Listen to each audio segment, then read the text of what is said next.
Hey people, it's Veronica and you're welcome to my channel. On today's video, I'm going to be sharing with you 12 tips you should know and consider before you purchase your used sewing machine online. So the first thing I'm going to tell you is that you should know what exactly you're going to use a sewing machine to do. So even before you go and start checking for machines online or online vendors, Instagram vendors, what exactly do you want to use a sewing machine for? Make sure you research on the kind of projects you are involved in. Do you want to use a sewing machine for wig making, or do you work with leather, you make bags, you make shoes, or you do heavy duty sewing, you're a full-time dressmaker, or you're just a hobby? So go online, ask questions, ask people questions, so that you know the kind of sewing machine that suits the particular project and is best for the particular project that you want to work with. So now also, before you start flipping through pages of Instagram and checking this and that, or Facebook or one online store, make sure you should know that if you are buying a used sewing machine particularly, please go for the popular brands like Singer, Juki, Brother, and so on and so forth. Why should you go for the popular brands? Is because most of the time, where we live, will be far from an official repairman of this sewing machine or a sewing machine technician. So when you buy a popular brand, it's easy to see someone that can repair these sewing machines in case they need servicing or repairs. Also, when you need to buy maybe spare parts or accessories to go with that sewing machine, buying a popular brand means you're going to get these accessories and spare parts in the market. Another tip you should consider before you even start checking for this sewing machine is to make sure you have located a sewing machine repairman or sewing machine technician in your locality. Make sure you have found maybe his address or his phone number or a way to contact him. You can ask tailors around, because there's always need for someone to like service the machine and repair the machine. So wherever you live, there will actually be someone that renders this service. So make sure you find this person and make sure there's somebody like that living around your locality, someone you can access in case you run into problems with your sewing machine, even before you start searching for this sewing machine online. You see a machine that probably fits whatever project you want to use it for, and it's also a popular brand. The first thing you want to do when you finally see a machine that you like is to go and search for reviews online. You can check Amazon, search for that sewing machine on Amazon, on YouTube, and look at reviews, read reviews, listen to reviews. Good reviews are good, but pay particular attention to the bad reviews. So what happens in the bad reviews? So don't just see a bad review and conclude that, oh, this sewing machine is not good. What you do, you read follow-up comments on that bad sewing machine. So if everybody is replying and saying, yes, this sewing machine is bad, to a bad review, it means that probably it may not be a very good choice. But if the feedback or replies to that bad review are telling the person that, oh, maybe you should have tried it with this setting, I tried this so way and it worked, it means that probably that person does not know how to use the right setting for whatever project he was using the sewing machine for, or has not been able to set the machine properly. So make sure you check reviews. If most of the reviews are bad, I don't think it's going to be a wise buy, but if the reviews are good, then fine, you can move on to the next research question. So the next research you're going to do is to look for videos, look for resources on how to use that sewing machine. It's not enough to just check reviews and find the reviews are good. Now, if the machine comes to you, except maybe you are just someone that's very good with machines, you understand machines, and maybe you have been using these electric, industrial like machines, but if you have been using the old butterfly sewing machine, the manual analog butterfly sewing machine, and so on, Singer, you know, those old machines with legs, and you have never used these types of machines before, how are you sure you'll be able to operate it or use it? So make sure you just go and research, check Google, check YouTube, look for videos, look for articles, things online that will show you how to thread the needle, how to use the sewing machine to sew a basting stitch, to sew a stretch stitch, a zigzag stitch. Look for videos on how to use this sewing machine, so that when you get it, you will not be looking at the machine and to be occupying space because maybe you can't figure out how to use the sewing machine. So now you finally check for videos online, you like all these things. One important thing to do is to avoid sewing machines that don't come with videos showing them being used. For example, now you see a sewing machine and you just see a picture. It's not enough to convince you, because normally the vendors will tell you that, oh, this sewing machine is strong, it's fast, can do this, can do that. Make sure there are videos showing them actually using this sewing machine, the sewing machine actually working. So if there's no video like that and you feel like, okay, you like this machine and it has ticked most of these points that we stated earlier, you can request for a video. You can send the vendor a message, please, I like this sewing machine, but is there any video of the machine actually being in use? Can you make a video so I'll make sure it's working properly? If they tell you no video, sister, remove your hand from that, because it's online. You have to be very careful. You have to ask enough questions before you go and use your money to buy wahala. So now ask the vendor, will this sewing machine be coming with a manual? Manual is very important. Normally machines will come with manuals, but you know, this is fairly used and a lot of things have gone on before it finally gets to the vendor that wants to send to you. But sometimes these vendors actually do have the manual. They can tell you, yes, but it's just one copy, so some provide photocopies, or you can ask, can it be photocopied?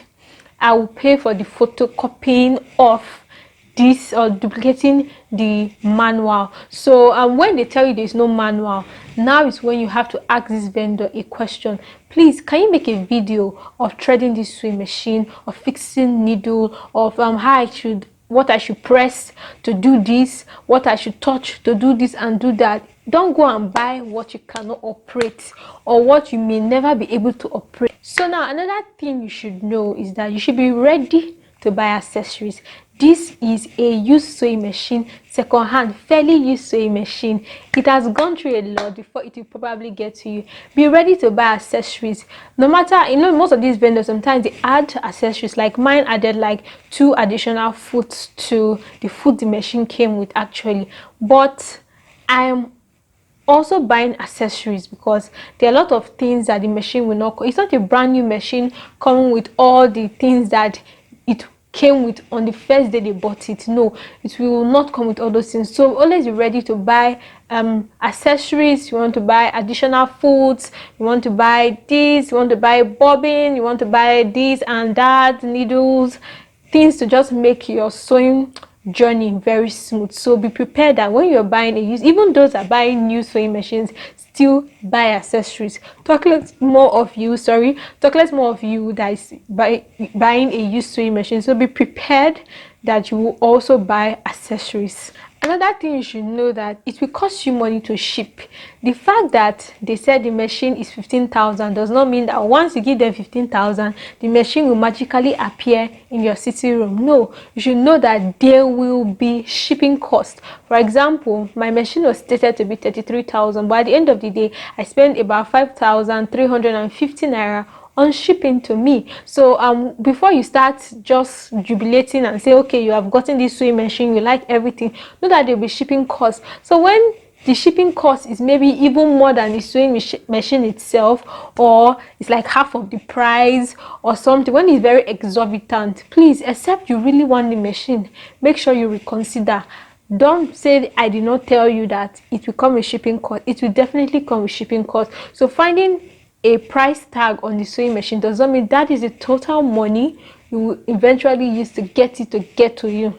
So I hope you understand. So always keep in mind that there will be additional cost for shipping. Another tip to consider is the customer service of that vendor. Look through comments, look through reviews on that vendor. Any vendor that is rude, that has issues, please avoid them, because somehow, let you know, don't hope that you'll be among the 10% that will have a very good story with that vendor.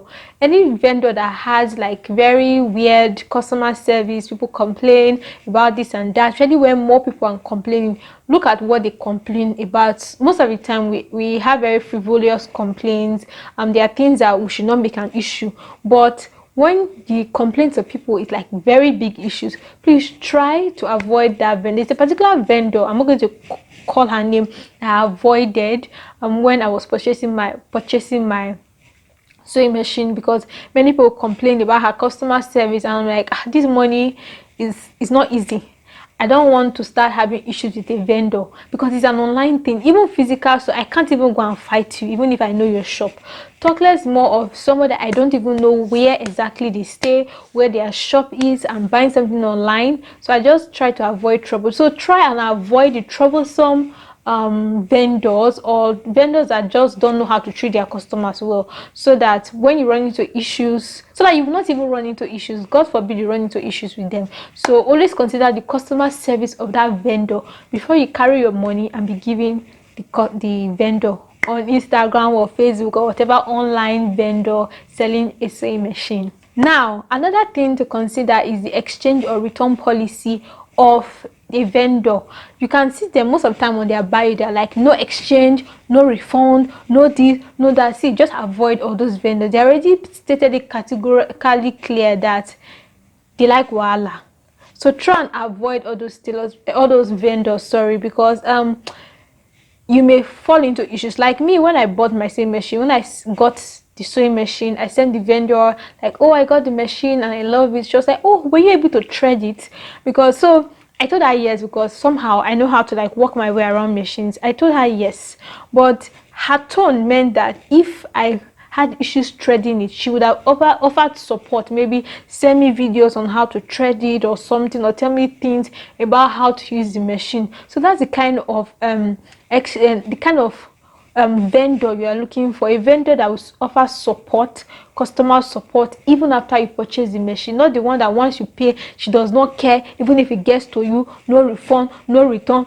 See, just avoid all those people. Once you check their bios, you know them with the red like X marks. Don't just avoid people like that, or read comments of people are complaining, I told you about this. See, avoid those people. So it's something you must consider, the return and exchange and refund policy of the vendor before you start. I know some of us are actually troublesome and try to make things hard, but any vendor that's giving that harsh tone, that, see, once you buy it, get out of my sight, I don't want to see you again, avoid them.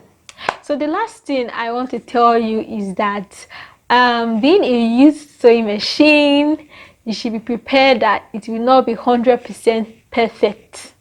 It will not be 100% perfect. Yours may be 100% perfect, but most of them will not be 100% perfect, because for someone to give out or dump or sell their sewing machine, they are tired of the sewing machine.